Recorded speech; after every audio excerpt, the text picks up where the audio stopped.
Assalomu alaykum va rahmatullohi va barakatuh. Azizlar, Quba masjidining ichidamiz. Alhamdulillah. Hazrat Payg'ambarimiz alayhisolatu vasallam o'qigan joylar mana qandli tagi, mehrobning oldidagi qandilni oldi tarafi. Mana o tepaga qaraydigan bo'lsak, gumbazda mana ikkita teshik bor. Mana bitta teshik, mana orqasi yana bitta teshik. Mana shu ikki teshikni mana biz telefonimiz unchalik ololmayapti. Mana bitta teshik, mana orqasida yana bitta kichkina teshik mana. Mana shu ikkala teshikni pastiga mana Halim mehmon va Halim jon akam o'qiyapti mana.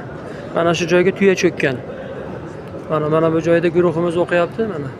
Fayzullohlar o'qiyotgan joyda Payg'ambarimiz alayhisolatu vasallam shu qandil tagida namoz o'qiganlar. Inshaalloh barchalarimizni ibodatlarimizni Alloh qabul qilsin. Duolarimizni o'zi ijobat qilsin. Gunohlarimizni Alloh kechirsin, hammamizga uni maqomidan nasib aylasin.